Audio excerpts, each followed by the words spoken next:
Il se passe toutes sortes de choses en ce moment. Le président Trump devait aller au mariage de son fils. Il devait aussi partir en Floride. Et puis d'un coup, des scènes spectaculaires avec le cortège qui fonce vers le Capitole, puis vers la Maison-Blanche. Tout le monde se dit, ça y est, la guerre va commencer ce soir. Et ensuite, non. En fait, elle ne va pas commencer. Mais il y a encore des négociations. Le président Trump veut laisser un peu plus de temps pour ces discussions. Et pendant ce temps, il y a toute une agitation au Moyen-Orient. Tout ça s'est passé en seulement quelques heures. Alors, inutile de parler des dernières 24 heures ou de la nuit dernière. Il se passe encore des choses ce matin. En résumé, je pense qu'il y a beaucoup de déclarations et de rumeurs sur des négociations. Mais moi, je n'y crois pas du tout.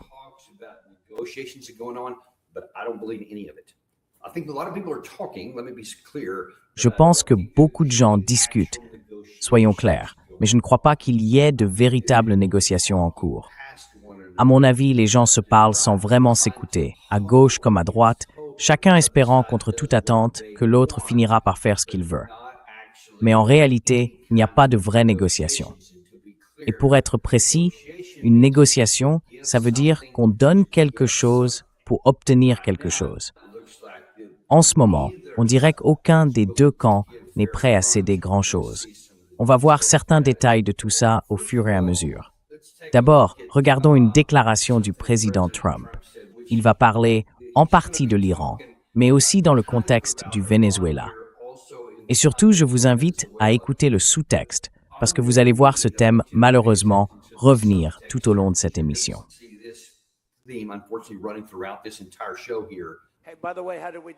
Au fait, comment on s'en est sorti au Venezuela? Pas mal? C'est comme ça. Vous savez, on a sorti tellement de pétrole du Venezuela qu'on a payé le coût de la guerre au moins 25 fois. Vous aviez entendu ça, vous? C'est à sens unique, tout simplement.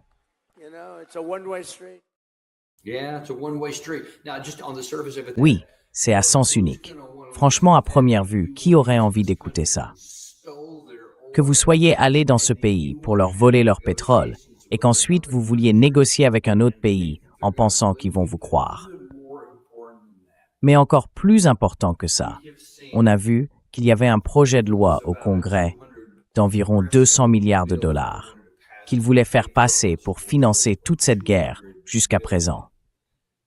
200 milliards, c'est ce qu'il a dit.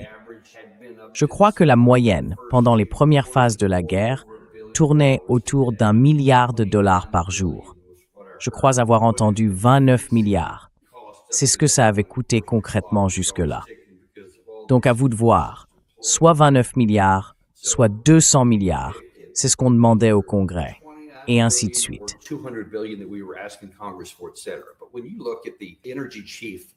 Mais quand on regarde le responsable de l'énergie, il a dit ça en février. Jusqu'à ce moment-là, les États-Unis avaient reçu 1 milliard de dollars provenant du pétrole vénézuélien et il espérait en obtenir 5 milliards de plus dans les 3 mois suivants. Donc, février, mars, avril, mai, ce serait à peu près maintenant. Alors, si tout ce qu'il a dit s'était avéré exact, ce qui est rarement le cas, mais admettons-lui le bénéfice du doute, ça ferait 6 milliards de dollars. Pas 29, pas 200.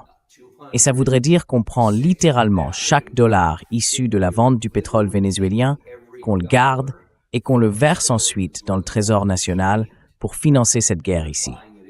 Il n'y a aucune preuve que ce soit le cas non plus.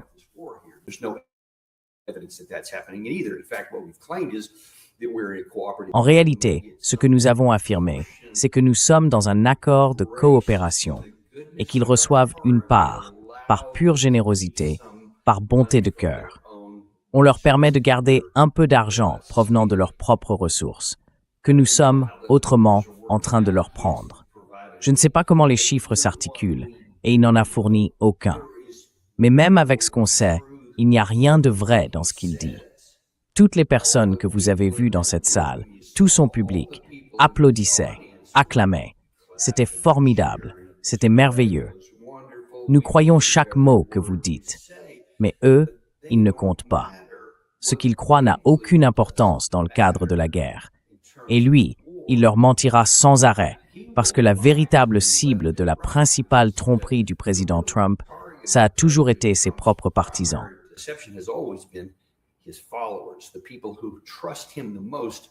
Les gens qui lui font le plus confiance sont justement ceux qu'il trompe et qu'il trahit le plus. C'est l'une des cruelles vérités qui finiront par éclater au grand jour. Il en paiera le prix, parce que le jour où ses partisans les plus fidèles comprendront qu'il les a pris pour des idiots, lui, celui à qui ils ont tout donné, ce sera une journée très difficile pour le président Trump. Parce que quand tout s'effondrera, ce sera comme une falaise. Ils tomberont d'un coup et il n'y aura pas de retour possible. On n'en est pas encore là pourtant. C'est encore étrange. Et d'ailleurs, il y a une autre chose curieuse, cette fois venant de Marco Rubio. Il a fait quelques commentaires, écoutez bien au début. Il va parler d'un sujet sur lequel, selon lui, il faut qu'on commence à agir.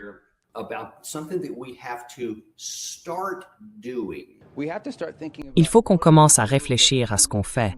Si dans quelques semaines, l'Iran décide de dire « on s'en fiche, on garde le détroit fermé, on coule tout navire qui ne nous écoute pas ou ne nous paie pas ». Dans ce cas, quelqu'un devra agir. D'accord? Ils ne vont pas rouvrir le détroit de leur plein gré. Je sais qu'il existe un plan pour le cas où les tirs cesseraient, mais il faut aussi un plan B, pour le cas où les tirs continueraient. Et surtout, comment on rouvre le détroit dans ce scénario?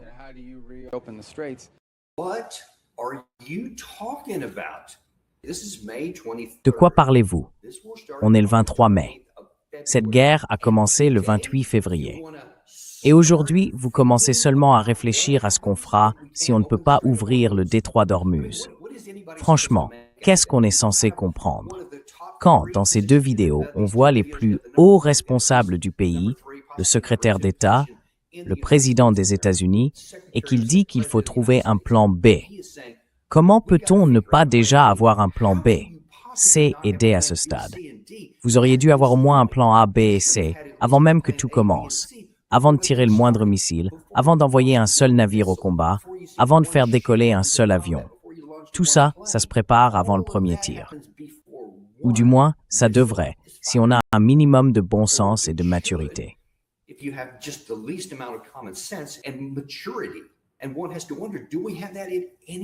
on peut se demander, est-ce qu'on a ça, à quelque niveau que ce soit, dans ce gouvernement? Et puis là, au 3e ou au 4e mois de cette guerre, on entend le secrétaire d'État dire « il faut qu'on trouve une solution ». Et si eux continuent à faire ce qu'ils font depuis le premier jour, alors il nous faut un plan B.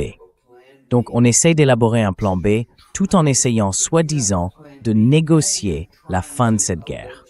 Il y a beaucoup de discussions dans les médias occidentaux, surtout sur X et sur plusieurs autres plateformes, disant qu'on y était presque, qu'on avait presque un accord, que tout était sur le point d'aboutir, qu'il ne restait plus qu'à finaliser les détails. Peut-être que ce sera une négociation de fin de guerre et que ça ouvrira ensuite une période d'une 30aine de jours de discussion sur tous les points à régler.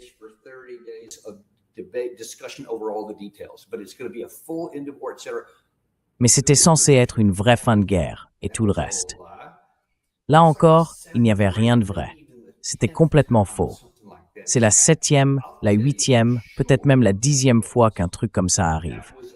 Je vais vous dire clairement ce que c'était. Encore une tentative de manipuler les marchés. Faire en sorte, un vendredi, que la bourse monte et que le prix du pétrole baisse. Et c'est exactement ce qui s'est passé. Donc quelqu'un, d'après les informations que j'ai vues, a encore gagné beaucoup d'argent. Rien de tout ça n'était vrai. Écoutez, on ne peut pas négocier la fin d'une guerre simplement en s'envoyant des messages par intermédiaire.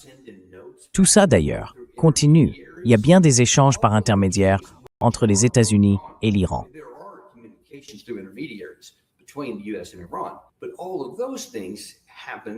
Mais tout ça, en réalité, c'est pour préparer les vraies négociations. Il faut d'abord arriver à un certain point où, disons, on est au moins dans le même périmètre. À ce moment-là, ils doivent se rencontrer. On ne peut pas négocier la fin d'une guerre sans que les principaux acteurs soient présents. Le secrétaire d'État ou quelqu'un au niveau d'un vice-président, quelqu'un de ce rang-là. On n'en est même pas encore là. Donc personne ne devrait croire à tout ça. Mais c'est le monde dans lequel on vit aujourd'hui. Des gens peuvent gagner des milliards, des individus qui ont déjà des centaines de millions à investir dans ces contrats et qui finissent par toucher des milliards. Certains disent qu'on enquête sur ceci ou cela, mais au final, il ne se passe jamais rien et les transactions continuent comme si de rien n'était.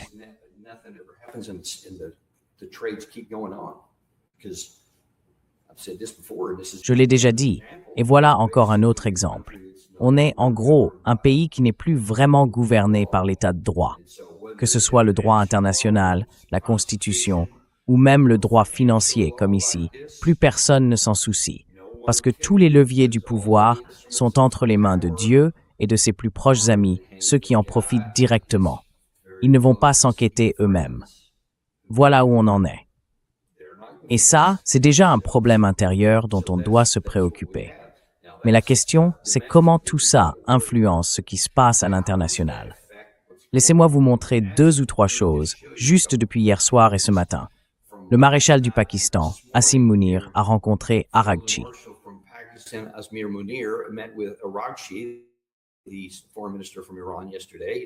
Hier, le ministre iranien des Affaires étrangères a poursuivi la réunion jusque tard dans la nuit. Les 2 parties ont échangé leurs points de vue sur les derniers efforts diplomatiques et les initiatives visant à éviter une escalade des tensions et à mettre fin à la guerre que les États-Unis et Israël imposent à l'Iran. Ce matin, selon les médias d'État, le principal négociateur iranien, Ghalibaf, a de nouveau rencontré le chef de l'armée pakistanaise, le général Munir. On peut dire qu'ils échangent beaucoup en ce moment. Après cet entretien, Ghalibaf a adressé un avertissement à Trump. Nous ne ferons aucun compromis sur les droits de notre nation et de notre pays, surtout avec une partie qui n'a aucune honnêteté et en qui on ne peut pas avoir confiance. Encore ce mot, tiens.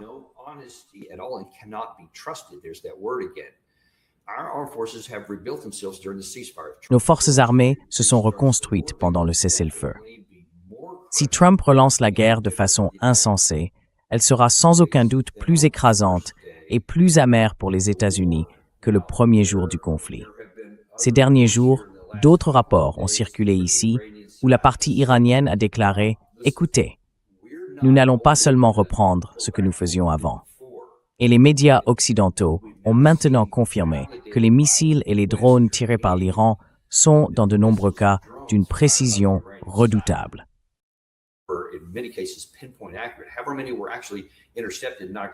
Le nombre exact de missiles interceptés et abattus fait débat. Mais ce qui ne fait pas débat, c'est que quel que soit le pourcentage qui est passé, ceux-là ont atteint leur cible, et des cibles critiques. On sait donc déjà qu'ils peuvent toucher ce qu'ils visent, et que les conséquences peuvent être très dures pour nous, très coûteuses. Maintenant, ils disent que si on y revient, ils vont élargir la liste des cibles, pas seulement dans le Golfe, mais au-delà du Moyen-Orient.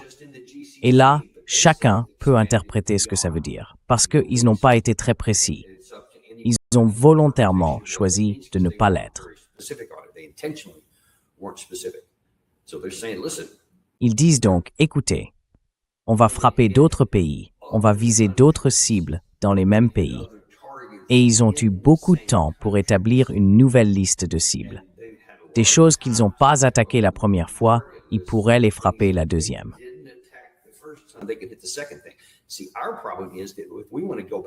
Vous voyez, notre problème, c'est que si on veut reprendre la guerre, il n'y a qu'un seul type d'objectif qu'on doit viser, ceux qu'on n'a pas atteints la première fois. Et eux, ils sont enfouis dans la montagne. À l'époque, on avait le meilleur de nos missiles longue portée, surtout les attaques MS, les JASSM et les missiles de croisière Tomahawk, et même quelques bombes anti-bunker. Mais leur effet sur ces villes de missiles souterraines a été très limité. La plupart du temps, aucun effet du tout. On frappait des parois de granit, ça faisait trembler un peu les structures, tomber un peu de poussière des lampes à l'intérieur, sans doute. Mais c'est tout.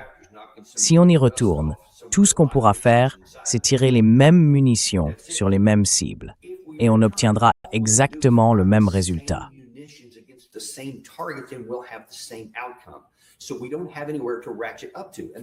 Donc, on n'a plus vraiment de marge de manœuvre, à moins que le président Trump envisage d'utiliser l'arme nucléaire. Et là, c'est encore un tout autre sujet dont on parlera. Même dans ce cas, ça ne détruirait pas l'Iran, parce que ces bunkers souterrains sont conçus pour résister à des explosions nucléaires. C'est fait pour ça. Mais de l'autre côté, l'Iran, lui, a encore beaucoup de possibilités pour élargir sa liste de cibles. Et il peut nous infliger bien plus de souffrance. Il y a aussi la question des câbles Internet sous-marins qui passent sous le détroit d'Ormuz. S'ils étaient touchés, ce serait une catastrophe pour l'économie mondiale, surtout dans cette région. Ce serait absolument dévastateur et il faudrait sans doute des années pour s'en remettre et tout réparer. Ils disent que tout ça est aussi menacé.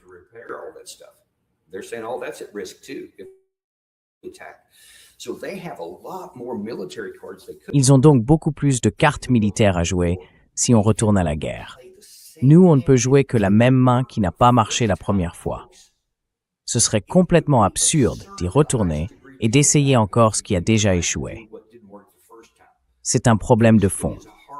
Les montagnes sont impénétrables pour nos armes et c'est là qu'ils ont leurs missiles longue portée, leurs usines de drones, tout ce dont ils ont besoin pour continuer à infliger des dégâts importants à l'intérieur de l'Iran. Ça provoque de grandes difficultés pour leur population.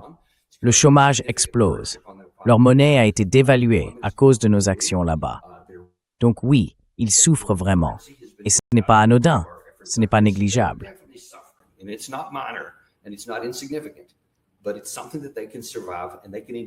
Mais c'est quelque chose qu'ils peuvent supporter, qu'ils peuvent endurer pendant longtemps. Et eux, ils calculent qu'ils peuvent tenir plus longtemps que nous. Parce que, même si les déclarations du président Trump et certaines fuites d'informations ont fait baisser le prix du pétrole, les réserves stratégiques et tous ces autres stocks sont en train de s'épuiser, ou bien ils n'en ont plus. Et à ce moment-là, il y aura une vraie pénurie physique d'approvisionnement. Et on ne peut tout simplement pas faire tourner l'économie si on n'a pas physiquement le pétrole. Et on s'en approche. Je pense que du côté iranien, ils se disent « Hé mon gars, tu veux aller sur ce terrain-là, tu veux jouer à ça ?» On peut jouer aussi, parce qu'on peut souffrir plus que toi.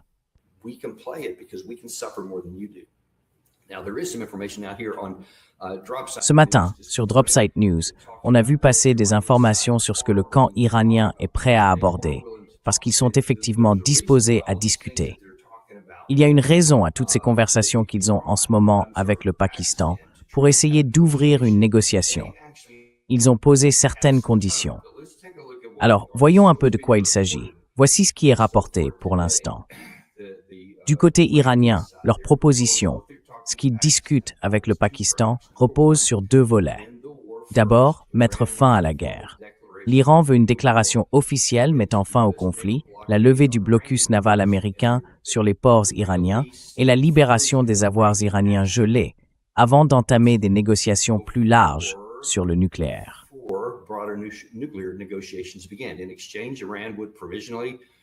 En échange, l'Iran rouvrirait provisoirement le détroit d'Ormuz, suspendrait temporairement les frais de transit et autoriserait la reprise du trafic maritime, le temps qu'un nouveau régime de gouvernance pour Ormuz soit finalisé.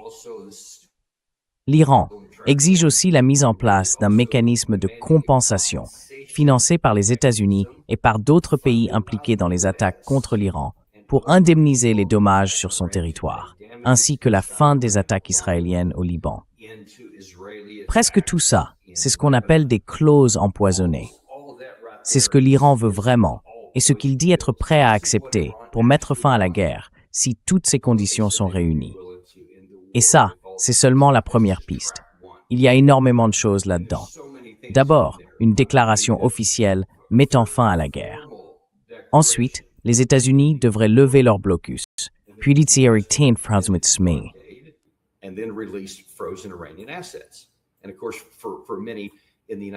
et bien sûr, pour beaucoup de gens aux États-Unis, vous allez voir ça.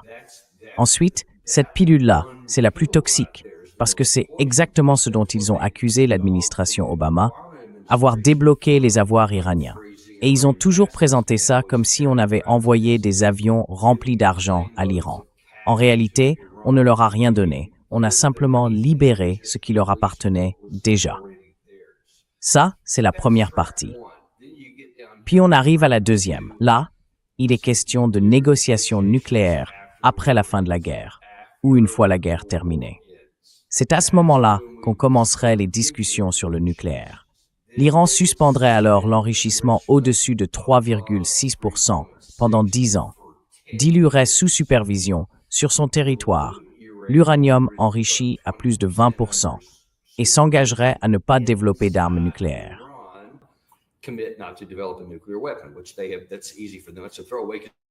C'est facile pour eux.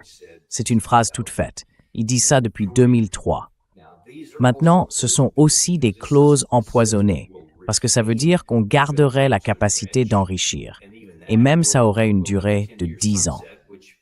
Et bien sûr, c'était justement l'un des points que l'administration Trump reprochait avec tant d'amertume à l'accord nucléaire d'Obama, qu'il prévoyait une limite de 10 ans. Donc ça aussi, c'est une clause empoisonnée. Et en échange, l'Iran veut, comme si ce n'était pas déjà assez, la reconnaissance de son droit à l'enrichissement, le maintien de droits d'enrichissement limités dans un futur accord et la levée complète des sanctions.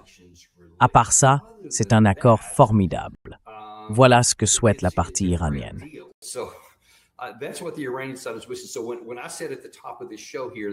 Alors, quand j'ai dit au début de cette émission que, selon moi, quand on regarde ce qui se passe, toutes les conditions sont réunies, eh bien, il ne reste pratiquement qu'un seul chemin possible. Enfin, en réalité, il en reste deux. Même avec tout ça, il y en a encore deux. Le premier, c'est celui que je continuerai à défendre jusqu'à ce que les bombes recommencent à tomber. C'est le plan du retrait. On s'en va, tout simplement. On déclare la victoire. On dit que tous ces dégâts dont Trump adore parler, toutes ces choses qui se sont produites, les explosions, les morts, les avions, les navires, tout ça, eh bien on dit oui, opération marteau de minuit. Ajoutez ça à la liste. Encore une plume à votre chapeau. On s'en est sorti comme ça.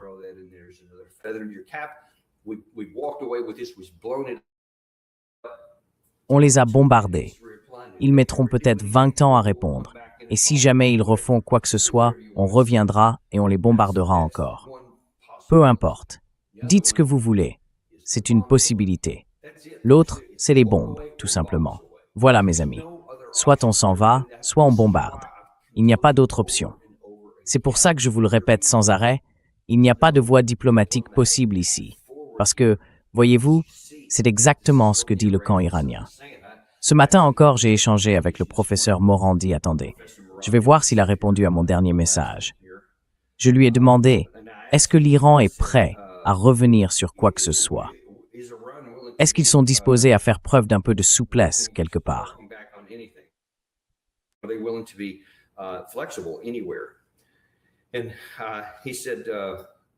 Et il a dit, vraiment, il a dit que les Iraniens sont aujourd'hui dans une position plus forte que Trump. Donc ils ne sont pas pressés de conclure un accord. L'équipe de Trump montre une certaine souplesse, mais pas du tout assez pour l'instant. L'Iran estime que s'il y a une guerre, il a l'avantage. En cas d'impasse, il peut tenir plus longtemps que les États-Unis. L'Iran ne renoncera à aucun des 10 points qu'il avait fixés plus tôt. C'est la version de ce qu'on vient de vous montrer. Il pourrait être flexible sur certains sujets, par exemple sur la manière de percevoir les droits de passage dans le détroit d'Ormuz sans avoir à le rendre public, et ainsi de suite. Donc il dit voilà, c'est la position iranienne. Et ce dont parlait le camp de Trump à ce moment-là, c'était le professeur Morandi, juste quelques minutes avant qu'on prenne l'antenne.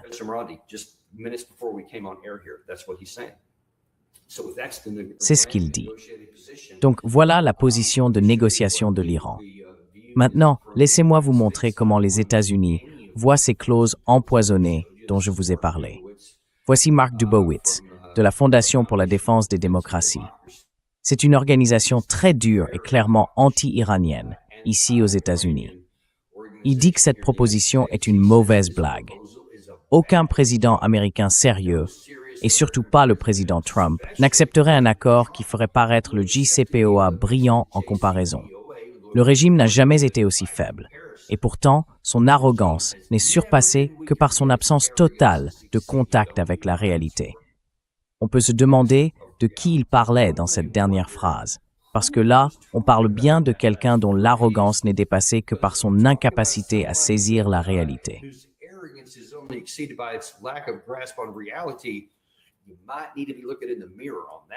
Tu devrais peut-être te regarder dans le miroir sur ce point-là, mon ami. Et pour son autre remarque à propos du JCPOA, accepter cet accord rendrait le JCPOA presque brillant en comparaison.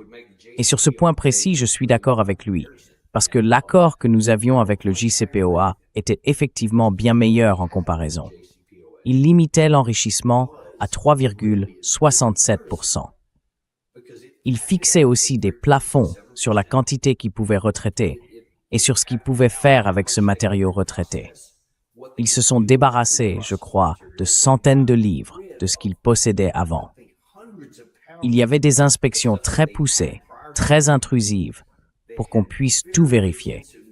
Et quand on constatait qu'ils ne respectaient pas les règles, on exerçait des pressions. Ils sont revenus en conformité, tout ça.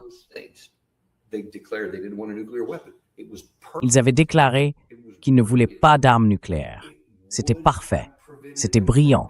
Cet accord les aurait empêchés d'en obtenir une, tout simplement.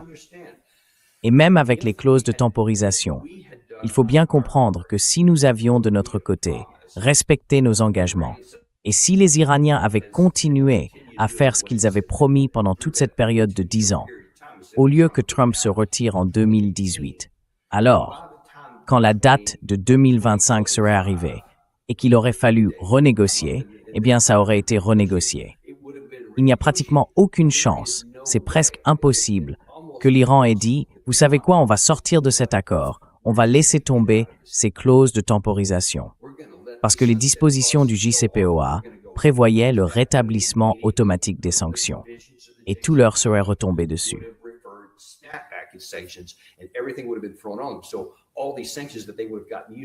Donc, toutes ces sanctions auxquelles ils s'étaient habitués à vivre sans, tout en continuant à commercer et à avoir une économie solide, tout ça leur serait retombé dessus du jour au lendemain, et ça aurait tout détruit. Par conséquent, ils ne l'auraient pas fait, parce qu'ils auraient eu une forte motivation à continuer de s'y conformer. C'est ce que des gens comme Mark Dubowitz, Lindsey Graham, Jack Keane, Keith Kellogg ou Donald Trump refusent d'admettre. En réalité, Donald Trump ment ouvertement. Il n'y a pas d'autre mot. Je suis désolé si ça en blesse certains, mais quand il dit que le JCPOA était une voie vers la bombe, c'est absurde au plus haut point. C'est un mensonge évident.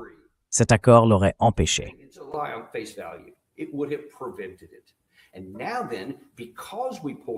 Et maintenant, parce qu'on s'est retiré, et à cause de ces deux guerres qu'on a menées en moins d'1 an, on se retrouve dans une situation où le mieux qu'on puisse espérer, c'est un accord négocié qui reviendrait à une capitulation face à l'Iran. Il n'y a pas d'autre façon de le dire. Il faut être honnête. C'est exactement ça que signifierait une fin négociée, une reddition à l'Iran. Et c'est bien pour ça que je dis qu'il n'y a aucune chance que Trump fasse ça. On ne peut pas enjoliver une telle issue. La seule autre option, c'est de s'en aller sans accepter leurs conditions. Donc, s'il ne veut pas d'un accord négocié, s'il ne veut pas non plus simplement se retirer et prétendre à une victoire, alors il ne reste qu'une chose, relancer les opérations militaires.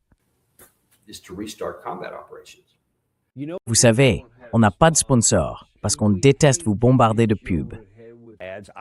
Je ne les aime pas. Alors, montrez un peu d'amour en retour. Abonnez-vous, mettez un j'aime et envoyez ça à quelqu'un qui compte pour vous.